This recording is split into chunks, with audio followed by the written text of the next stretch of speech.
Klarong baksak ito sa lahat ng pamantayan ng batas at ng katotohanan. Klaro din po na ang nararapat na hantungan ng ganitong reklamo ay ang basurahan. Inaasahan po natin gagawin ng Comelec ang tama at yan ay i-dismiss ang reklamo sa lalong madaling panahon. Maraming salamat po. Dano po tayo sa inyong mga katanungan. First question. Kung wala na po, papaalam na ako sa inyo. Sir, while the purchase was before the 45-day election ban, but the implementation of the mass immunization program was within the 45 days. Bakit din natin basahin yung yung nakasado sa Omnibus Election Code sa disbursement? Parang affidavit talaga siguro. Ano ba yung prohibit? You have to go back to the law, which is the Omnibus Election Code, at what are prohibited acts. Sa disbursements na lang. Sa public funds. Dali lang, para precise tayo, titignan natin yung which of the subsections of 261, no? Papasensya rin po nyo ako, may sipon tayo, kaya pangit po ng boses natin. Takay public works, hindi kasama. Medyo technical lang gusto to. Tatlong pahin na to. on the provisions alone. No? Violation of Section 261B yung complaint of the Omnibus Election Code. Subsection Roman numeral 5. Prohibition against release, disbursement, or expenditure of public funds. Any public official or employee, including barangay officials and those of government-owned or controlled corporations and their subsidiaries who, during 45 days before a regular election and 30 days before a special election, releases, disburses, or expends any public funds. Siguro doon lang tayo para klaro. Kailan ko pinirmahan yung use of savings? December 29, 2015. Malayo po sa March 25, 2016. Kailan po yung purchase order? No? Yung mismong pag-google na nung disbursement, March 9. Again, mga 16 days, no, hindi ako nagkakamali, from the start of the ban on disbursing. So, doon pa lang, available record, compare mo, kailan kayo nag-disburse, kailan in-authorize, lahat nun before the start of the election ban or the election period.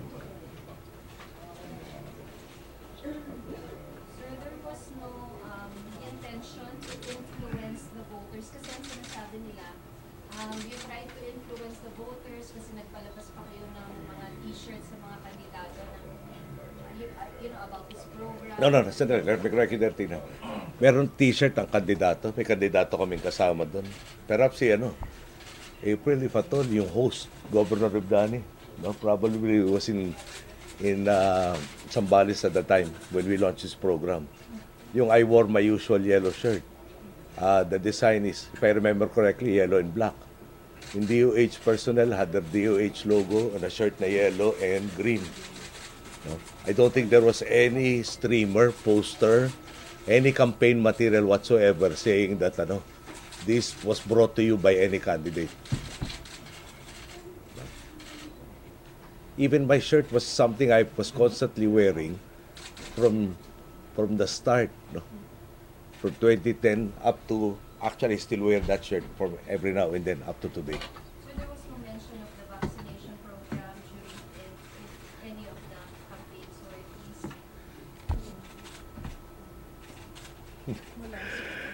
Yung, if at all, in the general context of what Daang Matuwid was and is, yung, nung nasa Zambales, highlight that there were several vaccines available for decades. No, decades, between 2 and 3 decades, available to people in the private sector. May pera ka, pwede mong bilhin. Ngayon, the question was, pag wala kang pera, hindi ka pwede proteksyonan against these diseases. That was highlighted by Secretary Garin's speech in Zambales. So, one of the promises was improve healthcare. Yung mga improvements sa PhilHealth, yung expanded programs of PhilHealth, for instance, no balance billing project. Tapos yung expanded immunization program was also part and parcel of that.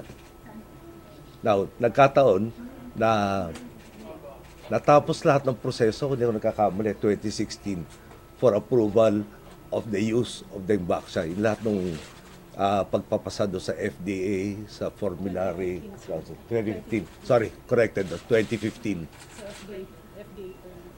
Pero yung, to complete all of the steps necessary for purchasing. The same as February pa lang. For government, para February of 2016.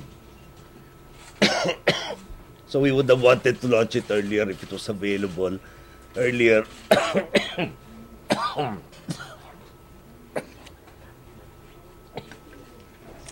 At nakapasa na sa lahat ng requirements ng gobyerno. Pero natapos siya for purchase of government 2016, February.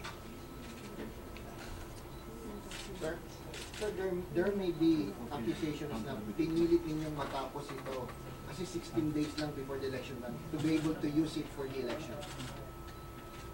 Teka, klaroin natin. Anong pinilit ko? Pinilit ko i-approve? Pinilit kong bilhin? Pinilit ano? Pinilit ma-approve before the election ban? No, yung Department of Health through Secretary Ona initially said that there was a vaccine in development. Okay? Sometime in 2014, I was told it was very close to parang finishing all the steps necessary for it to be made available to the general public. Okay, 2015 yata finalized na, but it still had to finish all of the processes necessary for government. Ngayon, I will confess, gusto ba namin magamit yung tool against dengue? And I think anybody in this room will say, meron tayong magagamit na tool, bakit na nakapasa na sa lahat ng tests, sa lahat ng required studies, not only in the country but elsewhere. I think nobody will object to us using it. Yung, JC parang nung graph, can I just remind everybody of our reality? Yung napakita na to sa House hearing, di ba? This is from the DOH.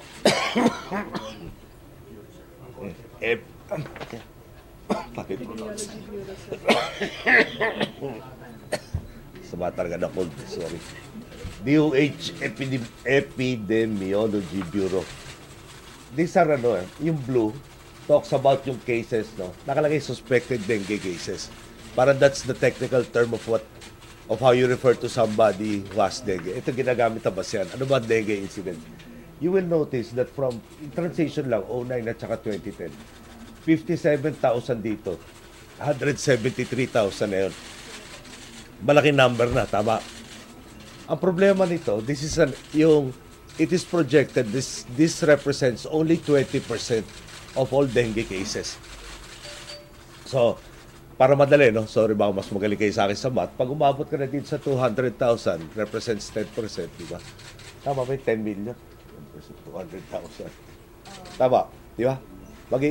Para may 2 million. And most of the people who got dengue, asymptomatic, ito yung mga na-hospital lang Okay. So, yung na-hospital represents 20% in 2013 was 204,906. Tapos, tingnan nga nyo this started in 1995 if I'm not mistaken. Gaano kalaki yung growth. At, so, dito na-report ni Ona yung 1,409% increase. Naging effective yata yung mga pinagagawa, napababa. Tapos sa following 2 years, tumaas na naman. Napababa na naman ng 2014. Tapos sumipa na naman ng 2015. Okay, so, go back, from my perspective, ang daming, kunyari, na-hospital at dumating yung point na kailangan ng transfusion. Meron ba tayong resources of blood to take care of everybody who need it? At yung dramatic increases nga, remember, I didn't see this graph before when we were deciding. What was shown to me was para a memo stating yung 1,409% increase.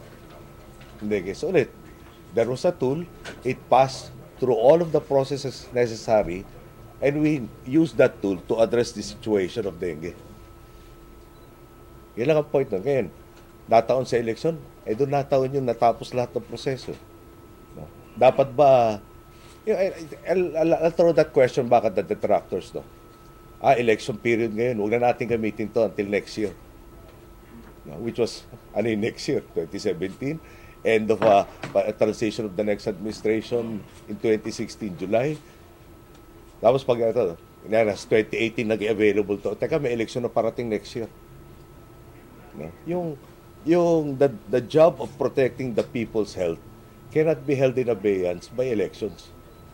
No? Yung other provisions of the Omnibus Election Code even talk of may safeguards. No? May calamity. DSWD, Google ng pondo, dadaan sa Philippine National Red Cross, subject to COA regulations, etc. So it doesn't stop, no? Because it is an election period. Or an election year pala, sorry para kailangan precise tayo. Election period yung 45 days. Election year ay yung buo. Yes. Secretary Garin from Comelec. Ma'am, you didn't find the need to seek an exception from the Comelec given na malapit na nga po yung start ng election ban. Hindi po ba would you have rather na err on the side na hindi mo violate yung ban by asking for an exemption? When we inquired, we were told na hindi kailangan ng exemption on the health programs, public health programs. Kahit mag-disperse po ng public funding. Sa pagkakaintindi namin is hindi siya kailangan and the disbursement of the funds did not happen during the ban period. Mr. President, Carlo Matay po sa Digital. Meron po mga magulang na hanggang ngayon umiiyak, medyo inaalam pa rin nila kung anong mangyayari doon sa anak. Ano po yung mensahe nyo sa mga magulang at doon sa mga bata na turuan ng LIVESTREAM? Well, yung sa akin pagkaunawa po, no, na nag-warning ka sa Nofi, sinasabi, kasi parang sa English na tawag nila yun, play semantics, no, play on words. Yung severe, may mga ilang sektor nagsasabi yung severe talagang, hindi ba sa Tagalog kasi parang lumubha. Pero pag yung lumubha, kaagad dinidikit natin na, ay, may katiyakan ng talagang para bang fatal ang mangyayari sa'yo. At hindi naman yata ganun ang warning na sinasabi nung Sanofi. After, nung November 2017 nilabas, di ba? Para baka madagdagan ng pag-hospital ng 2 araw, baka buwaba yung platelet counts, baka magkaroon ka ng pasa, kumabundol. Pero hindi binanggit doon na, pag gumamit ka nitong vaccine nila, no, nilalapit ka sa kamatayan. Ngayon, kung naalala nyo, nung humarap ako sa house, sabi ko lang, bakit ba tayo nagpapakaba? Okay.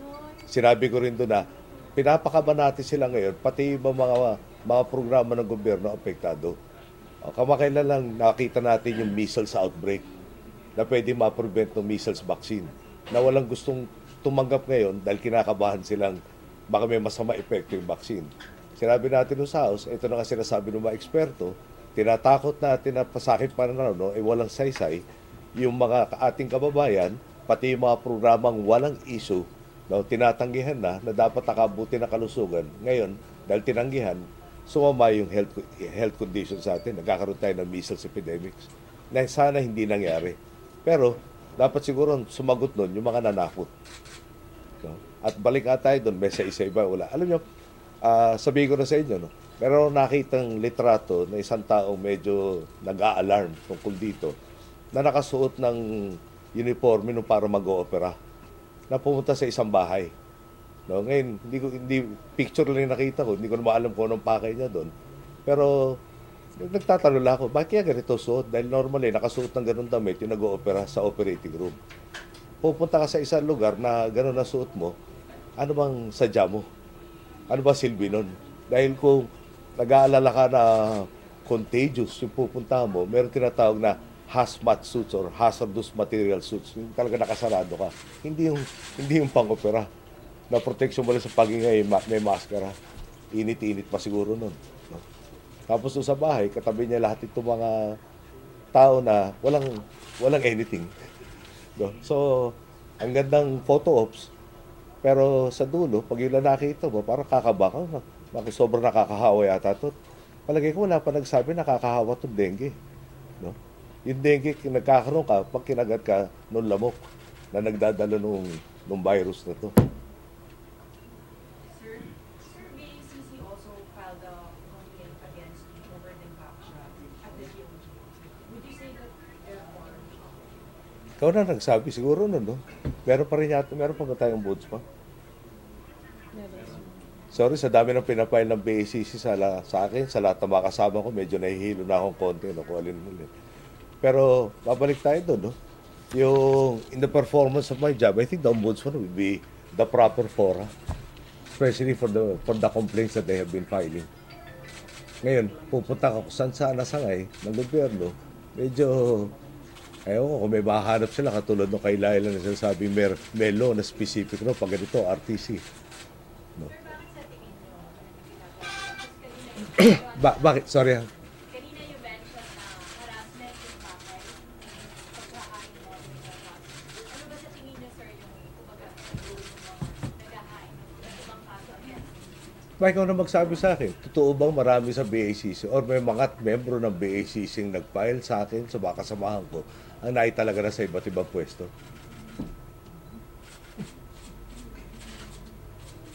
No, I'm appealing to the record. Why don't you look at it? Hindi ho akin yung sound effects niya for the record. President, Rambo Lamay na D6. Nabanggit nyo, nagpapansin sila na harassment. Ano kayong gusto nilang papansin sa doon sa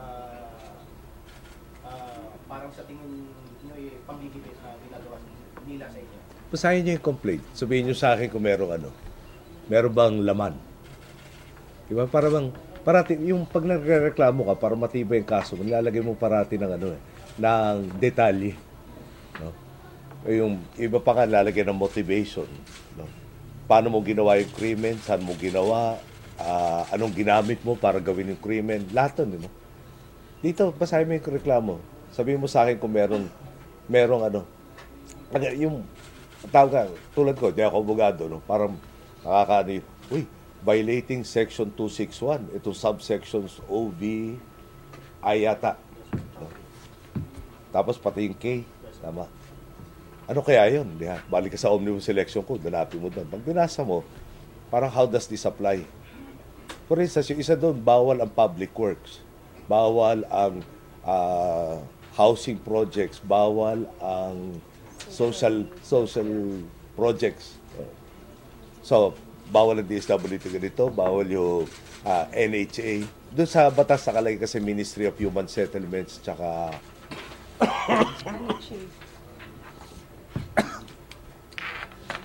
Human Settlements, Ministry of Social Services and Development.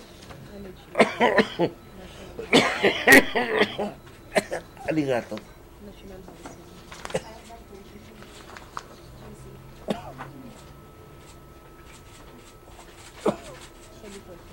Ito, isa pa. E.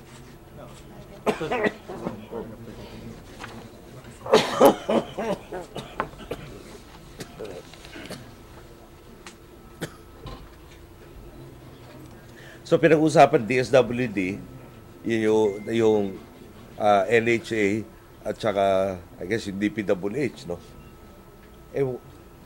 Alin dito sa tatlong ahensya to konektado dito sa Dengvaxia. Pero pag pinakinggan mo, no, violating section 261, paragraph B. Ano kaya to? Tapos pag binalikan mo, kaya ako nahilo, anong koneksyon ng housing dito sa Dengvaxia? Anong koneksyon ng public work sa Dengvaxia? Anong koneksyon ng DSWD? Parang, sabi nga diba, may konti koneksyon yan. Dahil pag hindi ka nagkasakit, gumanda yung buhay mo, para social goal yun. Sada naman yata pilit yun. Yung mga kasing edad ko, alam nyo yung term na forcing. Okay na magsabi kung gaano ka forcing to. Para 3 basketball court yata pinorsingan nito sa isang game. Pangulo, sa payayupan ko ng DWIC, sa tingin ninyo yung reklamong ipinail ng BECC dito sa Comelec, sa tingin nyo, may laman ba o marami? Yun ang sinabi ko sa statement ko kanina, wala laman. Alam mo, parang mas klarong-klaro na.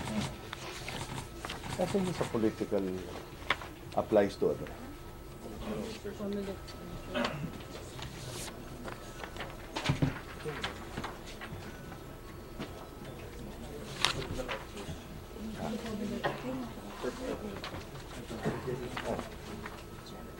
Yung Comelec joint resolution, sir.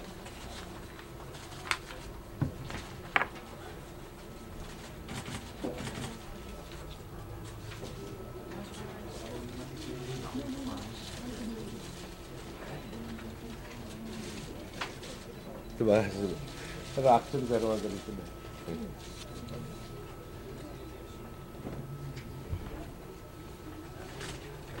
Yung the same article that I'm being charged with, Article 261, subsection I, excludes public officers holding political exemptions from the ambit of this provision. No? Nililimit yung participation of civil service officers and employees in partisan political activities. Pero yung unelected public official, elected public official by the very nature of their office engages in partisan political activities almost all year round, even outside of the campaign period. Political partisanship is the inevitable essence of a political office, elective positions included. Ang prohibition na yung magsosolicit ng contributions from their subordinates or subject them to any of the acts prohibited in the Omnibus Election Code. Inutusan mo yung hindi pwede makampanya, for instance, na makampanya. Bawal yun. Pero yung unelected, tapos sinahit pa dito specifically, President, Vice President, members of the Cabinet, other elected public officials, except barangay officials, personal confidential staff of yung the above-mentioned officials, members of the Reserve Corps of the Armed Forces of the Philippines. Excluded. Parang kung nag-electioneering ka man lang, pero pagkaintindi ko, maliban doon sa pagsusolicit ng contribution from your subordinates or asking them to do an act prohibited by the Omnibus Election Code, hindi ka pwedeng ihabla. Tama? Hindi ka pwedeng ihabla. So, sa paghabla pa lang, parang hindi basahin mo nga yung code, hindi kasama. Kaya sinasabi mo, tanong mo, may laman ba? Doon pala sa office hindi ka subject. Si Janet is a member of the cabinet at that point in time. No? And that presumes that we were electioneering, which was doing something during the period of the ban. And we submit that we weren't doing anything that was banned during the period of the election ban. Sir, I'd like to read a quote from Attorney Manuelito Luna when he filed a complaint. Ang sabi niya, the Office of the President and the DOH and the Department of Budget and Management never cared to ask for exemption. They have disrespected the authority of the Comelec and rendered the election under suspicion. So, what's the... Teka, masyado forcing naman yata. Render the elections. You know, just to highlight it, hindi naman source of pride namin yun. Pero the three regions were chosen primarily because of the high incidence of dengue. That was what was transmitted to me, number one. Number two, you go back to the election results of Regions 3, NCR, and 4A, and you will note that our candidate did not win. Okay? So, ang suspicious ba doon? Yung nanalo doon sa lugar na yun? Dapat doon tayo may suspicion? I don't know what exactly is he saying. You did not ask for an exemption. You will ask for an exemption if you, to take away, parang, alam mo yung pagiging gray. Gray area ba to? So, you ask for a ruling from the Comelec para matanggal yung gray area. Pero ulit, bawal ka mag-disperse starting March 25 until May 8. Yung purchase order was March 9. Pag hininga mo na exemption ng Comelec, hindi ka kaya babalikan ng Comelec na, anong hinihinga mo na exemption? Hindi pa saklaw yan. And attorney, what's his name again? Luna should know. Bakit na dapat tanong, did you ever look at when it was disbursed? Sir, ang sinasabi kasi niya na date ay April 4. Yun yung pag-vaccinate. Opo, sir. Pero yung nag-violate po dun sa election ban. No. Disbursement na pinag-uusapan But you also mentioned the implementation, which was a violation. No, let's go back. The issue is, you disbursed during the election period. Implementation is not covered by the ban, sir. Public health is not covered by the election ban. At saka yung disbursement deals with Yung allocate, pati hindi ba specific yung ano ba yung sa complaint nila, yung money held in trust, disbursing the money. Kailan din disburse yung money? No? From my end, no, December 29, 2015. Yeah. From the DOH's position, purchase order March 9. So, ganoon na rin yun. I'll ask him, no? Of course, he never held the position of president, you know. You have the medicine that you can use. No? You have an issue in dengue that has been there constantly. You will not hold it, you bought it, but you will not use it until several days after May 8. And in the interim, you know, how many more are exposed without any protection that you could already provide?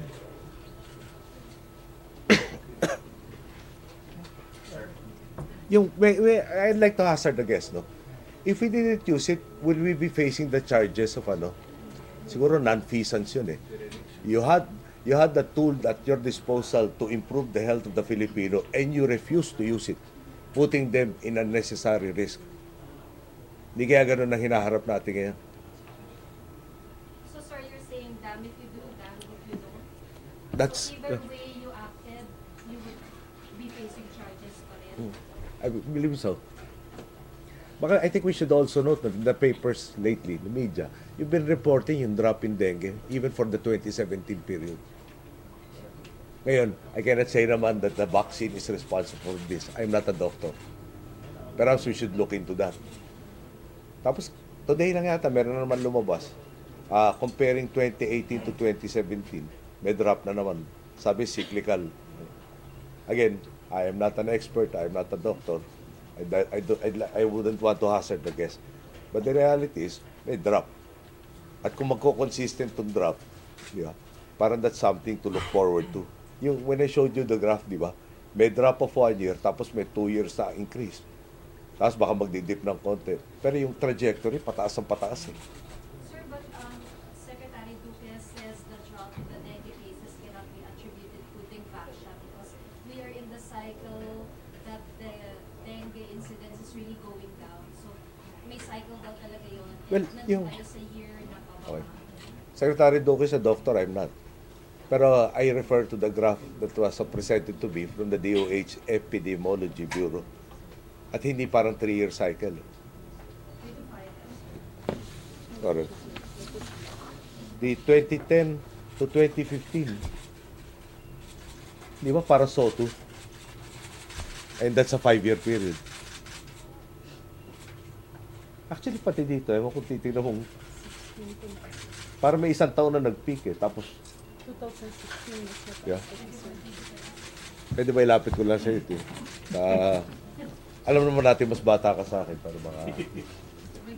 Wala na yung 2016 dyan, sir. Mas mataas pa.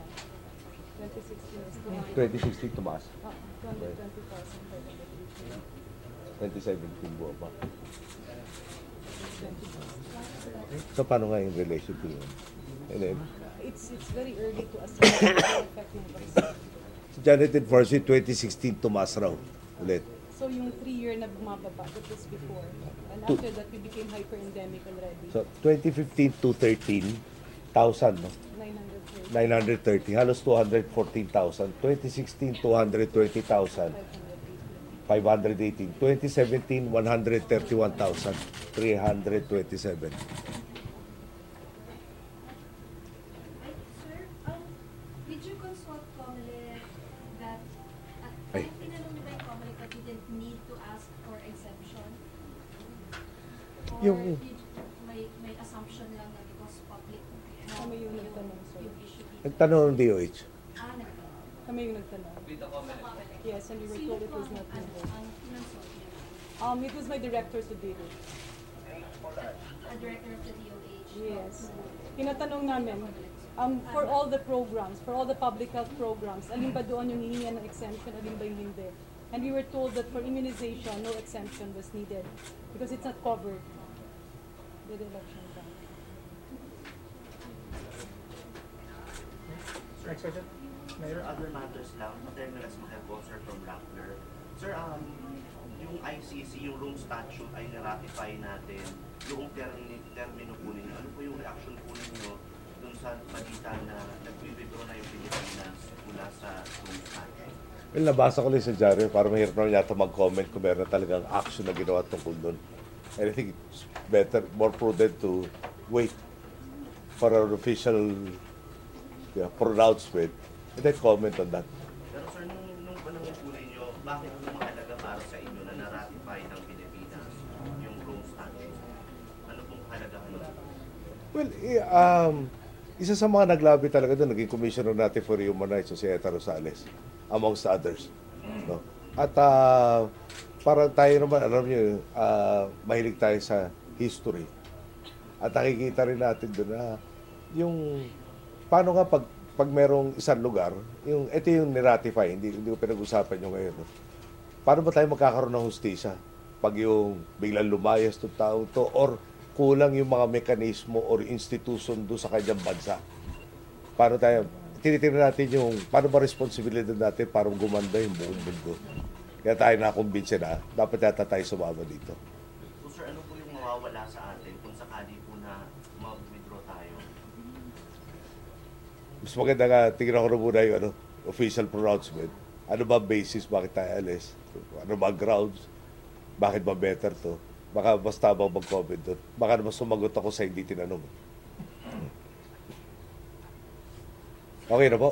Sir, pwede po bang grounds for withdrawal ang perceived attacks on a certain person? I'm not an expert on international law. Okay. No? And I'm a mere student in Philippine law. Pangulo, Last question. Pangulo, reaction lang ito. Ang tulo-tulo raw nitong yung masalimot na Dengvaxia na ito. Labanan lang ng dalawang naglalabang malalang kumpanya yung gumagawa ng gamot. Okay. Reaction lang po. Yung kasi isa pa lang ang vaccine hanggang ngayon, hindi pa yata lumalabas sa sitwasyon, di ba? Pero, pero wala pa. Wala pa. Yung mga naghumaharap, they're claiming that it will be cheaper. Sa akin, mas nakikita pa yung paggamit bilang politika. Parang wala, hindi ko naman inaakusa. Ngayon parang nagkaroon ako sa na parang hindi man applicable. Pero yung dati mga reklamo, parang, di ba, hindi tukol. At puro pag-i-induce ng panic. Na baliktad yata sa trabaho ng gobyerno. Okay. Okay na po. Thank you, Mr. President. Everybody happy? Thank you, members of the media. Thank you.